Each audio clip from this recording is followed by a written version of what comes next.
मोक्षमार्गस्य नेतारं वेत्तारं कर्मभोक्तां ज्ञातारं विश्वतत्त्वानां वन्दे तद्गुणलब्धये। सरस्वती नमस्तुभ्यं वरदे कामरूपिणी विद्यारंभं करिष्यामि सिद्धिर्भवतु मे सदा। बोलिए अनंतानंद सिद्ध परमेष्ठी भगवान की जय। आदि ब्रह्म आदिनाथ भगवान की जय। आद्य गुरु शांतिनाथ भगवान की जय। चिंतामणि पार्श्वनाथ भगवान की जय। जिनवाणी सरस्वती माता की जय। गणधर परमेष्ठी भगवान की जय। तत्वार सूत्रकर्ता श्री उमा स्वामी गुरुदेव की जय। आचार्य श्री कुंथु सागर जी गुरुदेव की जय। आचार्य श्री कनक नंदी जी गुरुदेव की जय। आचार्य श्री गुप्ती नंदी जी गुरुदेव की जय। तत्वार्थ सूत्र ग्रंथ की जय। वैमानिक देव में लोकांतिक देव देवों की एक सामान्य संज्ञा है। क्या इन लोकांतिक देवों के भी कोई विशेष भेद है? ऐसी जिज्ञासा होने पर आगे का सूत्र कहते हैं। अब लोकांतिक देवों के भेद, सूत्र क्रमांक 25। सारस्वतादित्य भन्य ऋण, भन्य ऋण, रू बड़ा नहीं बोलना है ना, भन्य भन्य, हा न, हा पहले बोलना, न बाद में बोलना। भन्य ऋण गर्दतोय तुषिता व्याबाधा रिष्टाश्च। सारस्वतादित्य भन्न ऋण गर्दतोय तुषिता व्याबाधा रिष्टाश्च। है ना, एक ही शब्द इसमें कठिन है, बाकी सब सरल है। फिर से एक बार, सारस्वतादित्य भन्य ऋण, रू बड़ा नहीं बोलना, बहुत से लोग रू बड़ा बोलते ऋण, तो सब गलत हो जाता है, ऋण छोटा है। सारस्वतादित्य भन्य ऋण गर्दतोय तुषिता व्याबाधा रिष्टाश्च। संधि विग्रह सारस्वत प्लस आदित्य प्लस वह्नि प्लस अरुण प्लस गर्दतोय प्लस तुषित प्लस अव्याबाद प्लस अरिष्टाह प्लस च, ये संधि विग्रह इसका हुआ। सूत्रार्थ सारस्वत आदित्य वह्नि अरुण गर्दतोय तुषित अव्याबाद एवं अरिष्ट, ये 8 लोकांतिक देवों के भेद हैं। 8 नहीं होते लोकांतिक देव, ये तो उनके नाम है, 8 प्रकार के लोकांतिक देव ऐसा, पर वो बहुत सारे होते हैं। ये लोकांतिक देव 8 ही होते हैं ऐसा नहीं है, 8 भेद वाले होते हैं, उनके नाम 8 हैं, अतः वे 8 भेद वाले कहलाते हैं। विशेषार्थ, ब्रह्मलोक के अंत में लोकांतिक देव रहते हैं, ऐसा कहने से पूर्व उत्तर आदि 8 दिशाओं में क्रमशः ये सारस्वत आदि देवगण रहते हैं। पूर्व कोण में सारस्वतों के विमान, पूर्व दिशा में आदित्यों के विमान, पूर्व दक्षिण कोण में वह्नि देवों के विमान है, दक्षिण दिशा में अरुण देवों के विमान है, दक्षिण पश्चिम कोने में गर्दतोय विमान है, पश्चिम दिशा में तुषित के विमान है, उत्तर पश्चिम दिशा में अव्यापात देवों के विमान है। सूत्र में 6 शब्द होने से युगलों के मध्य 2-2 देवगण है, इनका समुच्चय होता है। जिससे सारस्वत और आदित्य के मध्य में अग्नियाभ और सूर्याभ है, आदित्य और वन्य के मध्य में चंद्राभ और सत्याभ है, वन्य और अरुण के मध्य में श्रेयस्कर और क्षेमंकर है, अरुण और गर्दतोय के मध्य में वृषभेष्ट और कामचर है, गर्दतोय और तुषित के मध्य में निर्माण रजस्व और दिगंत रक्षित है, तुषित और अव्याबाद के मध्य में आत्मरक्षित और संरक्षित है, अव्याबाद और अरिष्ट के मध्य में मरुत और वसु है, अरिष्ट और सारस्वत के मध्य अश्व विश्व है। ये सब देव स्वतंत्र है क्योंकि इनमें हिनालिकता नहीं पाई जाती। विषय रति रहित होने के कारण ये देव ऋषि है। दूसरे देव भी इनकी अर्चा करते हैं, 14 पूर्वों के ज्ञाता हैं और वैराग्य कल्याण के समय तीर्थंकरों को संबोधन करने में तत्पर रहते हैं, है ना, 14 पूर्व के ज्ञाता होते हैं, है ना। तो इस प्रकार से यहाँ पर जो बताया गया, तो लोकांतिक देवों के बारे में, और उनके 8 भेद ही है, पर वो 8 दिशाओं में 8 विमान उनके हैं, वहां पर बहुत सारे लोकांतिक देव रहते हैं, इतना समझना चाहिए, उनकी संख्या भी बहुत बड़ी है। अगले सूत्र की ओर चलते हैं।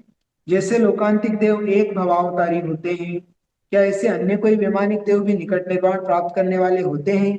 ऐसी जिज्ञासा होने पर आगे का सूत्र कहते हैं, है ना। जैसे लोकांतिक देव को बोला अगले भव में मनुष्य बन के मोक्ष जाएंगे, तो ऐसे और भी कोई देव होते हैं क्या? तो उसके लिए आचार्य उत्तर दे रहे हैं, सूत्र क्रमांक 26। विजयादिशु द्विचर्माहा, विजयादिशु द्विचर्माहा, विजयादिशु विजय आदिकों में द्विचरम वाले देव होते हैं। द्विचरम मतलब 2 मनुष्य भव। लब्धार्थ यहाँ आदि शब्द प्रकारवाची है, इससे विजय, वैजयंत, जयंत, अपराजित और 9 अनिर्दिशों का ग्रहण सिद्ध हो जाता है। मतलब 9 अनिर्दिश में और विजय, वैजयंत, जयंत, अपराजित में जो है ये 2 भाव वाले देव भी होते हैं।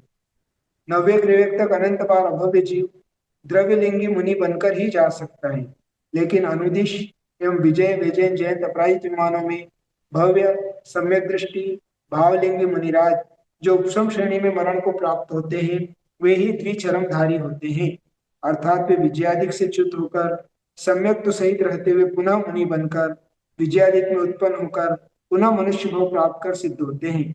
अतः यहाँ मनुष्य भाव की अपेक्षा द्विचरम बना है। सर्वार्थ सिद्धि के देव एक भवावतारी होते हैं, अतः उनका द्विचरम होने का निषेध है। मतलब सरल शब्दों में समझें तो जो सम्यक दृष्टि भावलिंगी मुनिराज होते हैं, कठिन साधना करते हैं और श्रेणी आरोहण करते हैं, श्रेणी आरोहण को प्राप्त करके और जो है मरण को प्राप्त होते हैं, तो वह ऐसे विजय विजय जयंत अपराध स्वर्ग में उत्पन्न होते हैं। वहां से मरकर मनुष्य बनते हैं, मनुष्य भाव में फिर साधना करते हैं, फिर विजय विजय ताजी भाव में उत्पन्न होते हैं और वहां से पुनः मनुष्य बनते हैं और मनुष्य बनकर मोक्ष चले जाते हैं। इस प्रकार 2 बार मनुष्य बनते हैं, इसलिए उनको द्विचर्मा कहा है। पर ऐसा नियम नहीं है, कोई एक एक मतलब एक बार भी बन के जा सकते हैं, पर अधिक से अधिक 2 मनुष्य भाव में तो जाएंगे, है ना। जैसे कोई मनुष्य अभी विजय वैजयंत में है, कोई जीव वहां से मनुष्य बना और कठिन साधना कर ले और उसी भाव से भी मोक्ष जा सकता है, या इस भाव में भी श्रेणी आरोहण किया और मोक्ष नहीं जा पाया तो वापस विजय आदि में जो अनुत्तर विमानों में जन्म लेगा और फिर वापस नीचे आके मनुष्य बनेगा और फिर मोक्ष नियम से जाएगा। इसलिए 2 बार से ज्यादा मनुष्य भाव को धारण नहीं करेंगे। और सर्वार्थ सिद्धि विमान में जो जन्म लेते हैं वो तो नियम से अगले भाव में मनुष्य बनकर मोक्ष जाने ही वाले। हाँ, बाकी जो सामान्य मतलब द्रव्यलिंगी मुनिराज जिनके सम्यक दर्शन नहीं है, मात्र मुनिपना धारण किया है, मुनि वेश धारण किया है, कठिन साधना कर रहे हैं, कठिन तपस्या कर रहे हैं, किंतु सम्यक दर्शन नहीं है, तो उस तपस्या के प्रभाव से वो 9 ग्रह तक जन्म ले लेते हैं। 16 स्वर्ग से लेकर 9 ग्रह तक उनका जन्म हो जाता है, किंतु वहां का पुण्य का फल भोग कर वापस पुनः संसार में भटकते रहते हैं। जब तक भावलिंग को धारण नहीं किया तब तक मोक्ष की प्राप्ति नहीं होगी।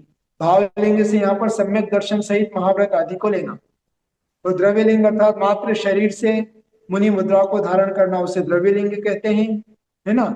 केशलोच करना आदि जो सब है वो सब द्रव्यलिंग है, किंतु अंतरंग में सम्यक दर्शन होना और उसके साथ द्रव्यलिंग धारण करना वह भावलिंग कहलाता है। सूत्र अगले की ओर चलते हैं। पिछले अध्याय में कई सूत्रों में तिर्यंच गति, तिर्यंच योनि आदि शब्द प्रयोग हुए हैं, किंतु वे तिर्यंच कौन है ऐसी जिज्ञासा होने पर आगे का सूत्र कहते हैं। सूत्र क्रमांक 27। औपपादिक मनुष्येभ्यः शेषास् तिर्यक योनयः। औपपादिक मनुष्येभ्यः शेषास् तिर्यक योनयः। संधि विग्रह औपपादिक प्लस मनुष्येभ्यः प्लस शेषाः प्लस तिर्यक प्लस योनयः। सूत्र का अर्थ है उपपाद जन्म वाले और मनुष्यों को छोड़कर, है ना, जितने जिनका उपपाद जन्म हुआ है वह और मनुष्यों को छोड़कर शेषास तिर्यक योनि, शेष सब जीव तिर्यंच योनि वाले हैं। अर्थात उपपाद जन्म किसका हुआ? देव नारकाणाम उपपाद, अपन सूत्र पढ़कर आए। तो देव और नारकी का उपपाद जन्म होता है, बाकी मनुष्य इन तीनों को छोड़कर जितने भी हैं वो सब तिर्यंच कहलाते हैं।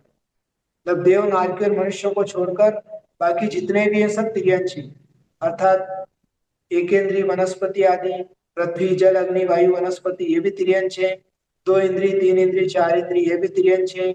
असंगी पंचेंद्रिय जितने हैं वो तिर्यंच है, और संगी पंचेंद्रिय हाथी घोड़ा आदि जो अपने को दिखते हैं वो भी सब तिर्यंच हैं। अर्थात देव नारकी और मनुष्यों को छोड़कर बाकी जितने भी हैं सब तिर्यंच कहलाते हैं, तिर्यंच योनि वाले हैं। ये सूत्र का अर्थ है। लब्धार्थ उपपाद जन्म देव और नारकियों के होता है, यह दूसरे अध्याय में कहा है। प्रांग मनुष्योत्तर मनुष्य, तीसरे अध्याय के इस सूत्र में मनुष्यों का कथन किया है। अतः देव नारकी और मनुष्यों को छोड़कर सभी तिर्यंच योनि वाले जीव तिर्यंच जानना चाहिए। विशेषार्थ देव नारकी और मनुष्यों के जन्म स्थान निश्चित है, लेकिन तिर्यंचों के जन्म स्थान 3 लोक में व्याप्त है, अतः उनके जन्म क्षेत्र का कथन अलग से नहीं किया गया है ना। तो ये सरल विषय है कि देव नारकी देवलोक में होते हैं, नारकी नरक लोक में होते हैं, मनुष्य मध्य लोक में जन्म लेते हैं, इनका स्थान निश्चित है। लेकिन तिर्यंच तीनों लोकों में व्याप्त है, लोक नाड़ी के बाहर भी तिर्यंच पाए जाते हैं, है ना। इस अपेक्षा से उनके जन्म क्षेत्र का अलग से कथन नहीं है। तो मनुष्य और उपपाद जन्म वालों को छोड़कर बाकी सब तिर्यंच कहलाते हैं, तिर्यंच योनि वाले हैं। अब यहाँ पर आयु आदि का वर्णन चलेगा। मनुष्य आदि तिर्यंच की आयु तो बता चुके हैं पहले। अब देवों की क्या क्या आयु होती है वो वर्णन चलेगा, वो अगले अध्याय में लेंगे, अगले सत्र में लेंगे। जिनवाणी के ज्ञान से सुझे लो कालो, सुवाणी मस्तक्षरो सुधा दे। 9 बार नमोकार मंत्र का जाप करेंगे। फिलिपोस राशि